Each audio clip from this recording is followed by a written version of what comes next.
this is Nina Perez, and this is Straight Talk, no sugar added. Thank you so much for being here. This show is created to discuss life topics to grow, challenge, and transform your thinking. And today I have Clifford Starks here, okay? And he is a personal trainer, a retired professional fighter. He's a coach, and he believes in helping other people live happier and more fulfilled lives by working on their mind, their body, and their spirit. And so we're going to speak to Clifford because he has a lot to share with us, and I cannot wait to get into it. I am really happy you're here with me, Cliff. How are you? I'm doing well. Thanks for having me on, Nina. I appreciate it.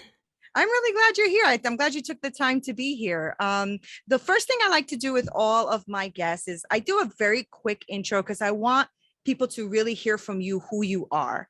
And so if you don't mind, I'd like you to just give us whatever you want to give us about who Clifford is. Yeah, so no sugar added. I am a guy who has dealt with difficulty, who has dealt with adversity, and used that as strength. Finding a way to go into the pain and become something different and special. And I want to give that opportunity to everybody. Let them know that pain can be a good thing if used correctly.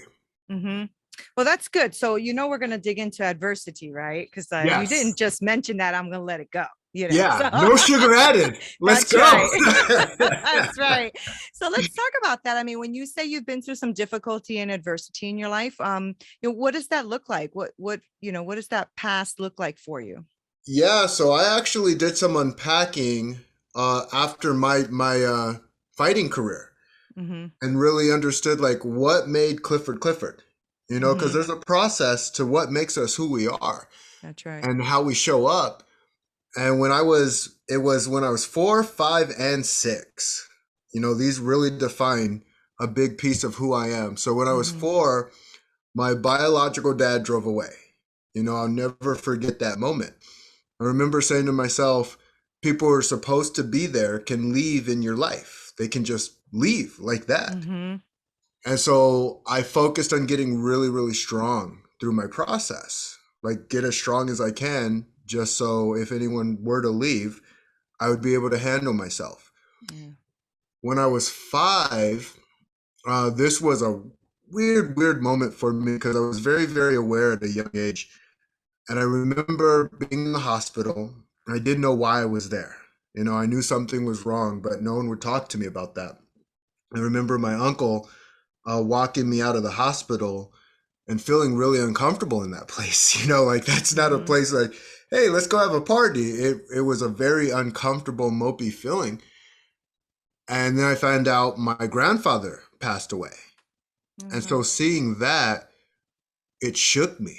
It really, really shook me knowing that I would be in a coffin one day. And I didn't know this was what I was doing at the time, but I really coached myself through that process and said, okay, I'm going to die one day. So I have an option here. I can either live fully and embrace what I have, or I can slowly wait to get to the destination that I'm going to get to anyway, and not have lived the life that I wanted to live. And so I focused on, I'm going to live as much life as I can, and I don't know what's going to happen on the other side. I do hope that there is that spiritual part and that I continue to go on. But I only know what I know right now. Right. And so I'm just going to take action on what I know right now. And then when I was 6, my mom remarried. And this guy has been with me from, when he came into my life to where we're at now. Wow, what a gift. What a gift. Yeah, he's been there for me. And I know you wanted to talk about my power of 6 and some of my principles. And some of those principles were from him, were from his own process. And he let me know that just because people who are supposed to be there can leave, people who don't necessarily have to be there can come into your life. And so now you get an option. You get an option and a choice of how you're going to show up to the world. That's powerful. That is powerful, right? Because you're right. He didn't have to show up, and he didn't have to stay either. Right? No. That's really powerful. It's powerful because You're right. You could have taken this many, many ways, right? So you could have been self-destructive, and I don't know if you were, and we could talk about that, right? Mhm. I mean, that was a very adult thing to think, though, at your grandfather's, funeral. That's a very it's not at least that's not what I think kids think of at that Mhm. age, right? But that shows you that, our kids are actually a lot smarter than we think they are. I remember thinking like a little adult as well. And I Yeah. have to keep that in mind because I have grandchildren and just to remember that they get impacted more than we think they do, you know? Yeah, big time. Yeah. And Yeah. I look at life's because smart is learning a series of things. Whereas awareness, like I had a heightened level of awareness at a very Mm-hmm. young age. Each kid's going to be different. So I never Mm-hmm. know how a kid's going to show up. But I did have a heightened level of awareness at a very young age. And my mom honestly didn't even know that I was thinking some of the things I was Right. thinking Right. until I Right. brought it up to her. She's like, "You remember all of that?" And I'm like, "Yeah." Right. Yeah. And that's the thing, right? And those are like traumas too, right? When you're that age, that's a trauma in your life. And it Mhm. does form how you see things. And at 5 years old, yes, you think like an adult, but you honestly don't know everything, right? So it forms a perception and an opinion of something that could serve you or maybe not serve you as Yeah. get older. Now, did you ever have like that anger or rebellion streak in you with with dad leaving and stuff and grandpa leaving, because grandpa left too, right? I mean, Yeah. left in a different way, but he also left, and you could have easily taken that like everybody leaves here, you know. Yeah. Yeah. Yeah. Um, I was always very kind. So the kindness never really left me. Now, I wouldn't call it rebellion towards the man I called dad, Hmm. but I didn't call him dad right off the out of the gate. Of You course. know, like Hmm. it was something I didn't feel comfortable with doing, something that I didn't feel comfortable with saying. Uh, but he let me do it on my time, Hmm. on my terms. Hmm. And that's what I respected and appreciated about him. Having that heightened level of awareness has served me very well on my journey, and it will continue to serve me well on my journey. I like to call myself the curious expert, and I just recently started calling myself that just because I know what my experiences are, Right. but the one thing that I don't know is anyone else's experiences. I Right. can't. Right. You can't. Right. Yeah, Right. yeah. And so being aware of that and having that curiosity, it's helped me a lot on my journey. It's helped me a lot. And I've actually grown into doing things even better. Hmm. Because one thing that I've noticed, I can see the black and white in things and I can also see the grays, Hmm. right? And taking the time to listen to a person when I was younger, I would try, if someone saw it black and white, I would try to explain the gray. And if someone saw it in gray, I would try and explain the black and white. And it would be met with resistance. Like it was Right. just like, I'm just trying to show you a different way. Going through my journey and understanding psychology and how our minds think and how we develop, I learned to flow through a process better Hmm. than I could when I was younger. And so I learned to ask the right questions to get them thinking differently Right. instead of just showing them something different. Right. I mean, because we all have different maps, right? I mean, I just put out a quote the other day, like, you have your map in life, I have my map in life, and I'm grateful for the crossroads, right? I'm Mhm. grateful that we can meet at certain places because, we are so different that it's almost amazing that any two humans can agree on anything, right? That's Yeah. how different we all are. And so I know that you mentioned also, that you were a professional fighter, MMA, right? Mhm. So tell me how you got into that. Were you like just trying to beat people up or something? What's going on there? You said you were kind. What happened? Yeah. You're gonna laugh. You're gonna laugh. Um, so after my personal training journey, it was still during my personal training journey, I wanted a new challenge. I wanted something different. And I thought, what better challenge than fighting? What better challenge than that? And what's interesting, so people will use the word kind, right? And say, how can you be kind and punch someone else in the face? Right. Right? And then I go, it's the ultimate form of kindness because it's two people signing a contract Mm, under rules and regulations. And so when a person can say, like, are you fighting just to fight or are you fighting for the competition? I fought for the competition, and I do want my message of love to always spread.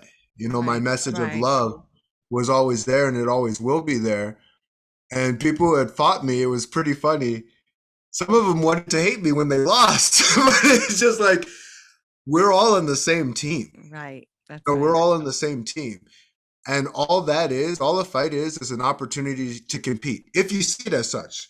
I've had people wanted to kill me Right. where we're fighting in the cage, and that's Right. okay because they Right. get the option to see it the way that they want to see it. But what I love so much about it was a true professional fighter is just what it states, professional and fighter. It's the professional needs to maintain professionalism when they're Mm-hmm. fighting. I love it because the Mm-hmm. fighter's very primal. It's Right. our most Right. primal state. So we get to be a professional in our primal state. And there's nothing more Awesome. powerful than that to me. Right. Right. That must have been a fun career. Did you enjoy that? Oh, I enjoyed every moment of it. And there Yeah. were times where I was terrified, where I was scared, where Right. I'm walking towards the cage like, I can't believe I'm doing this right now. Why Right. am I doing this? Oh crap, they closed the cage. What is wrong with me? Right, right. That is so refreshing to hear, right? Because Yeah. it talks a lot about your humanity, right? And the fact that Mhm. even though you're walking in what you love and in your calling, and that's what you were, meant to do at that time, that there's still moments of fear and there's still moments of being afraid of what the next step is or who you're stepping in the ring with, right? And I Mhm. think that all of us, as we're growing and going through our whole life and our careers and our switching of careers or whatever, it's the same fear, right, Clifford? It's like walking up to that new stage that you're going to talk to, or the new client that's going to be on your call next, your new podcast episode, whatever it is. There is a sense of anxiety, a little bit, and a little bit of nervousness, a little bit of fear that happens, but the cage is going to close, right? Yes. And it's Absolutely. game time, right? Yeah. It's game time. Yep. This must be like a whole different type of ring experience or fight, just to go with the same analogy for you, right? Stepping into now coaching people. And so Mhm. now you're coaching people, you said mind, body, and spirit, right? Mhm. So I Yeah. want you to break that down for me. How is it that you are, went from a professional fighter, you retired, right? You retired?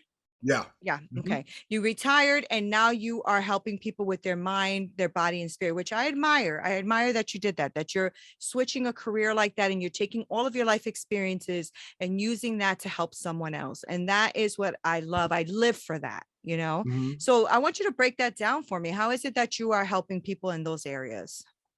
Yeah, so it was interesting because it was an easy transition. I'm lying. Like, I don't think there's ever such a thing as an easy transition. You go through Right. the process and you take your bumps and you learn along the way. Right. I ended up finding a mentor who helped Mhm. me in my process, and she really showed me things that I didn't know because I was always coaching. I was coaching even as a personal trainer. That's What right. all a coach is a curious leader. The more I see it, Good. it's like Good. that's Hmm. what they do. They're Hmm. curious at what they do and they know how to lead, you Right. know? And you can't lead others until you learn to lead yourself. The more you can lead yourself, because you'll feel like a fake. At least that's Right. that's my Right. Yeah. perspective. Like Yeah. you would feel like a fake if you can't lead yourself. How can you tell others what to do? Right. How can Right. you take others to the dark place if you've never been to the dark place? And so going through that process, I loved it. I loved it because I learned more about me Hmm. and how I show up to the world. Hmm. I've never been afraid to look into the darkness, That's and awesome. you learn so much when you look into it. And a lot of people, they want to look away from that thing. But when you look into it, you learn layers about you. And when you learn those layers, the world starts opening up for you. That's good. That's good. So how do you guide people through that process? Because, you also have a lot of benefits to what you've done in your life, right? Because Mhm. being a coach, you have to be disciplined and you have to be willing to step out. Yeah. Being a fighter, you got to have that mindset. You got to put that mind on even while you're walking up to the cage or in the cage, right? Because it's on, right? It's not like the other guy's just going to look at you and say, "Oh, you're having a bad day, Clifford." No problem. He's not going to say Yeah. that, right? Yeah. So, so, um, so I guess what I'm trying to get at is like, how do you then get someone like, I know is it, you said it was an easy transition. I know you're being funny, but how do you Mhm. get your clients to then, help them with their fighting their mind, their mental battles, their body, their spirit? When you say mind, body, and spirit, are you Mhm. doing mindset work and physical fitness work or something like that and spiritual work? Like, what do you mean by mind, body, and spirit? I love that question. So I go in a very holistic approach. Okay. Um, when one area starts getting filled, the other areas will naturally fill. And so I'll give an example with as a personal trainer, right? It's figuring out which piece helps the other pieces move. Mm, Like, is it if they start getting physical, they tend to want to eat better. And if they're eating better, they're feeling better. mm-hmm. So it creates a cycle for them. And so I really need to figure out, okay, what's that sticking point I for see. them? Mm-hmm. And everyone's customizable. Just how you say everyone has a different roadmap, everyone's roadmap's different. Right. Now, there are generalizations, Mm-hmm. whether is it a mental block? Is it a Mm, physical block? Is it a spiritual block? right. Are they physically fit and they're just not feeling feel something's missing? Do they have the mindset to believe that they can do anything, but they physically don't do it? And when you figure those out and let them know the only person who can do it is them. Right. Mm-hmm. And too often we try and pay someone to give us the guide and the answer, Right. and they're nothing more than a guide. Right. All I help is with self actualization, really looking within yourself and saying, like, wait a minute, is this really what I want? Right. That's good. Yeah.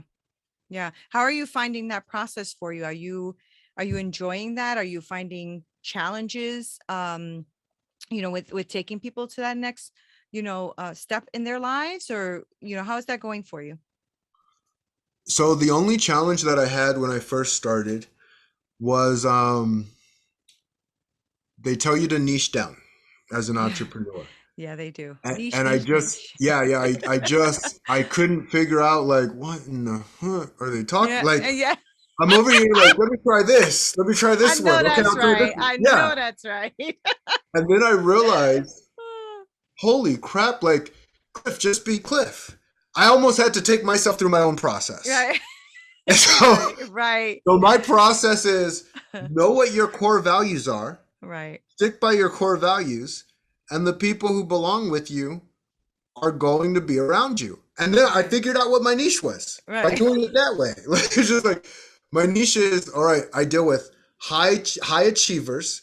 They want to set the bar higher, or the people who are just at rock bottom. They're done. Anyone in between, they don't really mix well with me. Okay. That's good to know though. That's really good to know, right? Yeah. Because that's what I mean, that already gives you a guidance. Right. Yes. So you have one or the other. Let's not play games in the center. Right. Yeah. So Yeah. that's a good thing. That's why they have you niche, right? Because then if not, you'll be selling cryptocurrency and you're like, that's not even what I wanted to do. I didn't even want to do crypto, So, Yeah. so Absolutely. that's good. So what is your outcome, right? When you're taking somebody who's a high achiever, let's say, we'll just use a high achiever. What's the outcome of the process? Are you trying to work on just one aspect of them, or do you really want them to leave your program as a whole, right? You were talking about earlier, like the 6 core values. Is that right? Hmm. Yeah. Can you break those down for us? Yeah, absolutely. So There's 6 pieces that I've seen consistently on my journey and the journeys that I've taken other people through, that if they stick with these, they just show up differently, just a different person altogether. And so the first one is clarity, confidence, and commitment. It's figuring out, okay, what is clarity to you? What are you really clear on, or what are you not clear on? What are you confident in? And sometimes people confuse confidence with competence, because we can get confident in doing something, but are we truly confident? Is it in our bones confident? Right. And in our bones confident, you need it, because life's going to change. That's just what it does. I went from fighter and I was confident that I could be something else. And so that's what I chose to do. I've seen fighters stay in the game way longer than they should. Right. And it's because that's all they know, Right.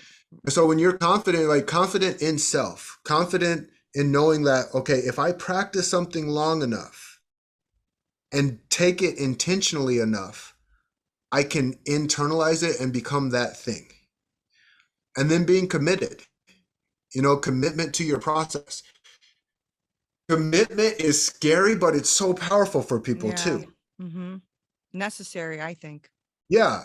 And so we look at commitment, and what's interesting, I always talk about an internal commitment, like internally commit. When I got married to my wife, I was already married to my wife before I married her. Yeah, I get that. Like we think like, hey, I'll sleep around now and do whatever I want to do. And then when I put the ring on, like, no, you weren't committed to the process at all. You're BSing yourself. Yep. You don't get to be a fighter on fight night without being a fighter those other days. You get the option. Way to put it. You get the option, but you're going to look like a fool. Right. That's so good. And so you got to be like, hey, are you committed to this or are you not? And that's why I do work with the high achievers, or the people on the bottom. They're going to be committed because they have nowhere else to go in their mind. They're like, I've already hit it. Right. So it's time to game up. That's good. Yeah. And then the second one is have a game plan. And what's funny, we actually make our game plans either too elaborate or we just don't have one at all. Right. And a game plan is like, look, what's one simple habit you can create? Just start with one, because it will build, and it will build on complexity. Yeah. But if me as a high level fighter were to go to an amateur and I told the amateur, hey, do all of these moves, learn them by tonight, and we'll be good. No, you learn one thing at a time. Yeah, you set them up to fail if you do that. Yeah, you just chop at it. The third is passionate action. And I talked about my core values. What do you stand for? What brings you to life? What activates you? What makes you want to execute? What gives you the drive to do things that seem kind of insane to other people? And what's cool is we all have a dream. So no one's insane. You just need to know what your dream is. When you know what your dream is, whatever actions you're taking makes sense to you. And that's what matters.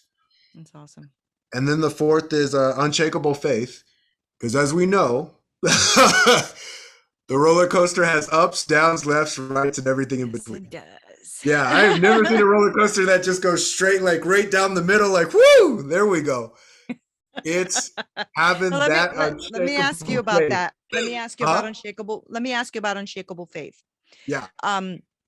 When you say that, there's a couple of like words, right, that trigger the thought process here. So are you talking about unshakable faith in something, or are you talking about unshakable faith in the process? What do you mean by unshakable faith?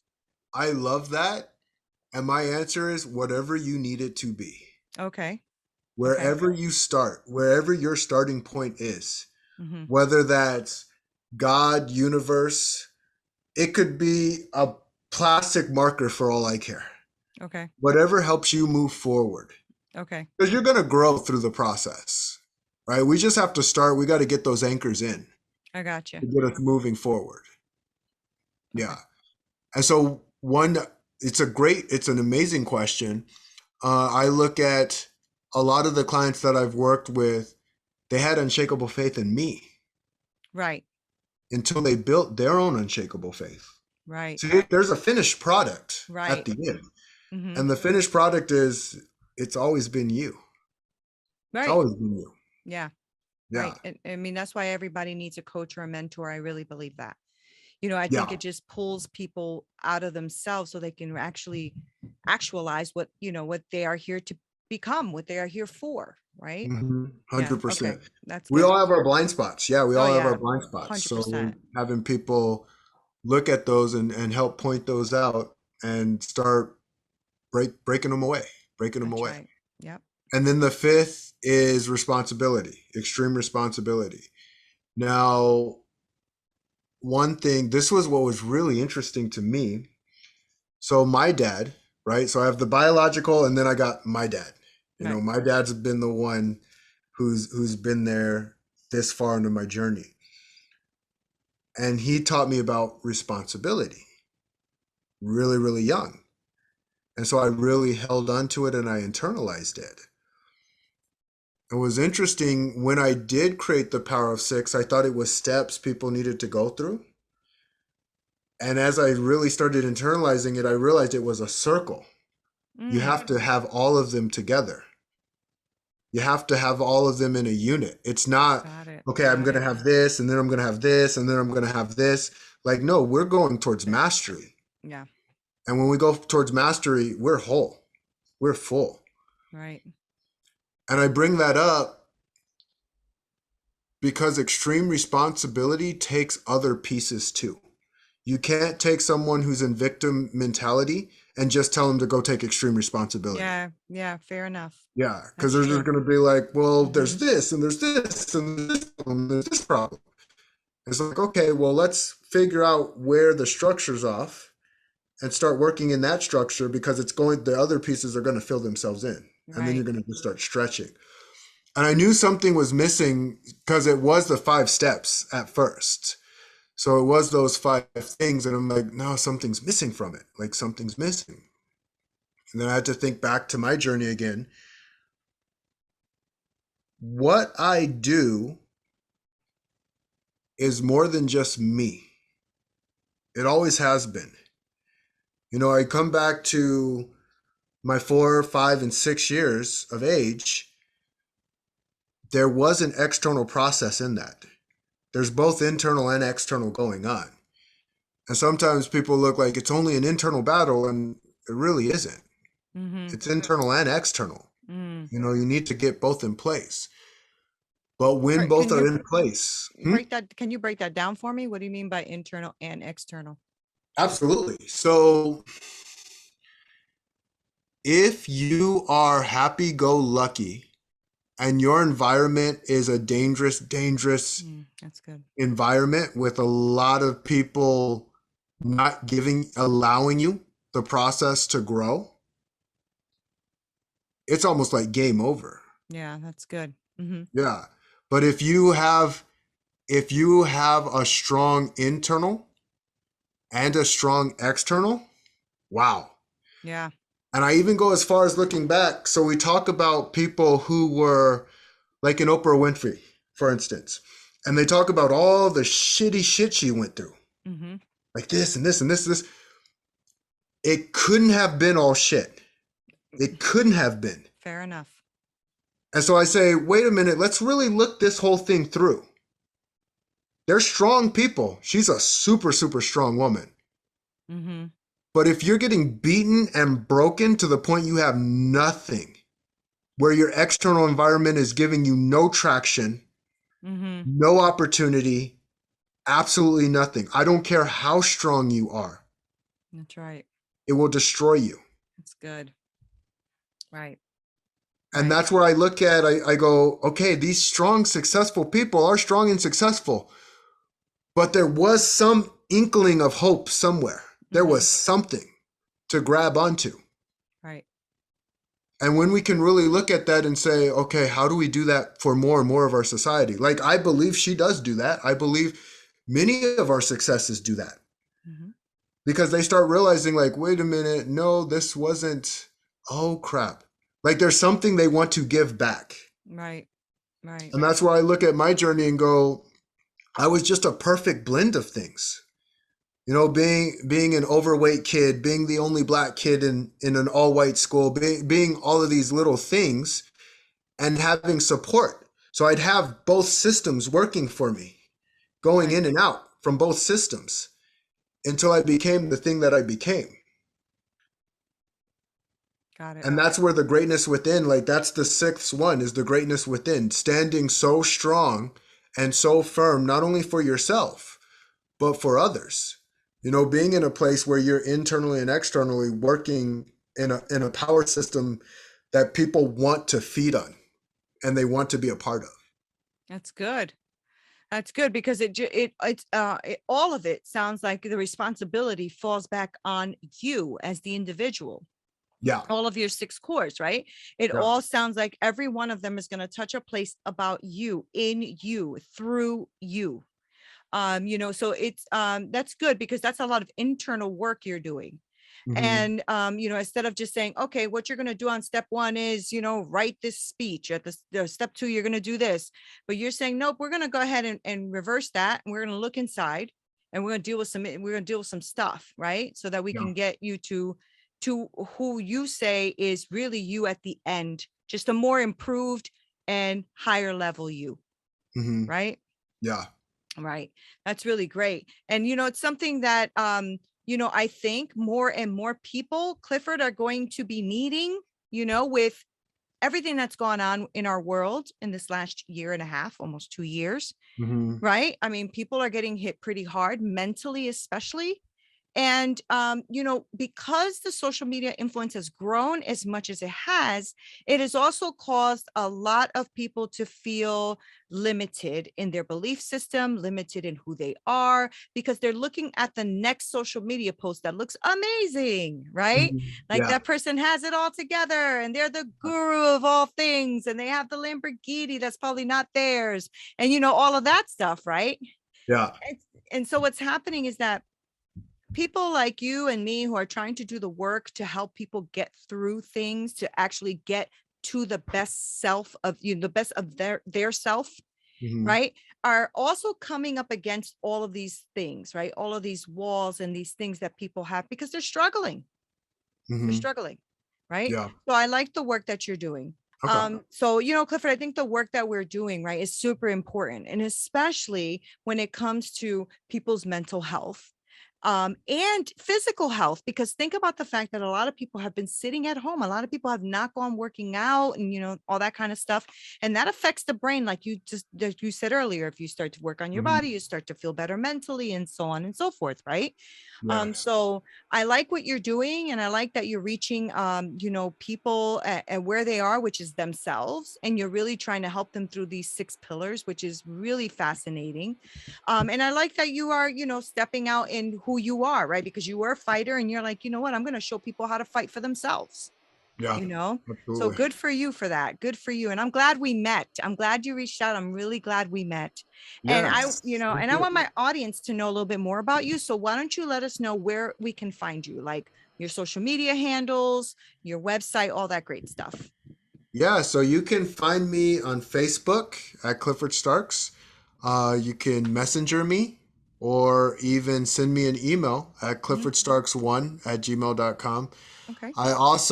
I'm trying to memorize this right now. Team MBB or team at Okay. mbbcommunity.com. But you Okay. probably want to message me at cliffordstarks1 at Okay. gmail. That one Now, I know what for sure. Clifford Starks, the number one, or The you, or number one. the number The one? Okay, number Clifford one. Starks, the number Hmm. one. Okay, perfect. Yeah. And I will make sure that my audience knows that. So, Awesome. Clifford, I'm so glad you spent this time in this space with me. I really appreciate you for being here with us. Yeah, I And I'm appreciate you glad. taking the time. Yeah, Thank you. And I love no sugar added. thank you. That's super, super cool. That's another thing that I liked about fighting is you're getting in there and you're getting ugly and you're getting Yeah, to see how good you are or how good you're yeah, not.